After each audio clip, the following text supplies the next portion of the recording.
మిథున రాశి వారికి ఈ మార్గశిర మాసంలో చాలా మంచి ఫలితాలు కనబడుతున్నాయి.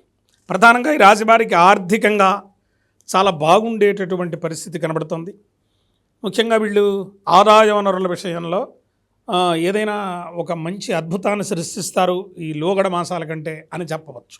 అంటే ఏమిటి ఏం జరుగుతుంది, వీళ్ళు అనుకున్నది అనుకున్నట్టు సాధించేస్తారా లేకపోతే అద్భుతాలు సృష్టిస్తారా అని చెప్పం. కానీ ఎక్కడి నుంచో ఆకస్మిక అనూహ్యమైన ధనం చేతికి అందేటటువంటి అవకాశం కనబడుతుంది. ప్రధానంగా వ్యాపారం చేసేవారికి కానీ ఇతర వృత్తులలో ఉండేవారికి కానీ లాభదాయకమైన పరిస్థితి మిథునంలో కనబడుతుంది. అంటే వ్యాపారం చేసే వాళ్ళకి లోగడ మాసముల కంటే కొంచెం ఒరవడి కొనసాగుతుంది, కొంచెం బాగుంటుంది, ధనాదాయం చేతికొస్తుంది. వ్యాపారంలో నూతన మెళుకువలు అనుసరించడం వలన ఈ మాసం లోగడ మాసాల కంటే కొంచెం ఆర్థికంగా వీళ్ళు పుంజుకునేటటువంటి పరిస్థితి. వృత్తి వ్యాపారాలలో, వృత్తిలో కానీ స్వయం వృత్తుల వారు కానీ వ్యాపారాలు చేసేటటువంటి వాడికి కానీ వాళ్ళందరికీ కూడా చాలా బాగుండేటటువంటి పరిస్థితి కనబడుతుంది. ముఖ్యంగా భూ వ్యవహారాలు మరియు తల్లి ద్వారా సంక్రమించేటటువంటి ధనం ఏదైతే ఉందో అది వీళ్ళ చేతికి అందేటటువంటి పరిస్థితి కనబడుతుంది. ఏమండి, అంటే ఈ కోర్టు వ్యవహారాలు కానీ భూ సంబంధితమైనటువంటి ఆస్తి రావాలి అనుకునేటటువంటి వాళ్లకు తల్లి నుంచి మేనమామల నుంచి వచ్చేటటువంటి ఏదైనా డబ్బు భూమి ద్వారా వచ్చేటటువంటిది చేతికి అందేటటువంటి పరిస్థితి మిథునంలో కనబడుతుంది. ముఖ్యంగా ఇక్కడ తద్వారా వీళ్లకు పండగ వాతావరణం ఉంటుందనే చెప్పచ్చు. అంటే టోటల్గా ఈ నెలంతా కూడా మిథునం వారికి చాలా ఆహ్లాదభరిత వాతావరణం ఉంది. విద్యార్థులు కొంచెం మొండికేస్తారు, అందువల్ల వీళ్ళని కొంచెం మనం చాలా దండించి చదివించాల్సినటువంటి పరిస్థితి ఉంటుంది. అందువల్ల తల్లిదండ్రులు కొంచెం శ్రద్ధ కనబరిచి వాళ్ళ వ్యావృత్తులు వాళ్ళ పనులు ఏవైతే ఉన్నాయో పక్కనకు తోసి వీళ్ళ దగ్గర కూర్చోవాలి. ఏమండి, కూర్చుంటే పిల్లలు చాలా ప్రజ్వలించడానికి చదవటానికి బాగా ఉపయోగం ఉంటుందని నా ఉద్దేశ్యం.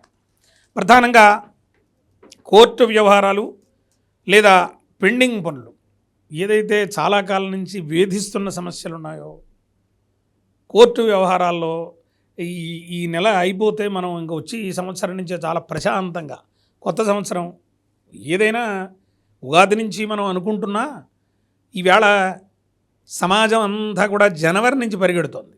ఏమండి, అందుకని మనం కూడా పరిగెట్టాల్సిందే కదా మరి. అందుకని డిసెంబర్ 31 లోపు నాకు ఈ కోర్టు కూడా తేలిపోవాలి దేవుడా అని దండం పెట్టుకోండి, అయిపోతుంది. ఎందుకంటే పాతవి ఏవైతే ఉన్నాయో అవి క్లోజ్ అయ్యేటటువంటి పరిస్థితి కనబడుతోంది. 15వ తారీఖు దాకా ఎక్స్పెక్టేషన్ చేయండి. 15 దాటితే ఇంక అది ముందుకేస్తుందనే చెప్పాలి.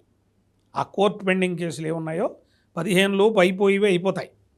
అక్కడి నుంచి ఉండేవి ఏమున్నాయో అవి కొంచెం కొనసాగే అవకాశం కనబడుతుంది.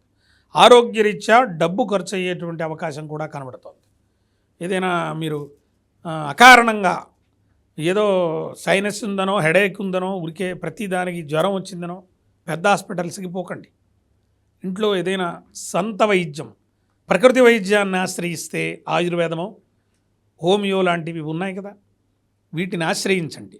తద్వారా పెద్ద మొత్తంలో డబ్బు ఖర్చు అవ్వకుండా తేలికగా బయటపడిపోయేటటువంటి అవకాశం మిథునంలో కనబడుతోంది. చేతి గాయాలు, కాళ్లకు గాయాలు, ఏమండి, ప్రధాన అవయవాలు పంచేంద్రియాలు ఉన్నాయి కదా, చెవి, కన్ను, ముక్కు, ఇలా వీటికి దెబ్బలు తగిలే అవకాశం కనబడుతోంది. కొంచెం జాగ్రత్త వహించండి. డిసెంబర్ 16 తర్వాత ఆరోగ్యం కుదుటపడుతుంది. అప్పటి వరకు కొంచెం ఇబ్బంది ఉంటుంది. ఉద్యోగ ప్రయత్నాలు కూడా అనుకూలించేటటువంటి అవకాశం ఉంది. ప్రధానంగా వీళ్ళు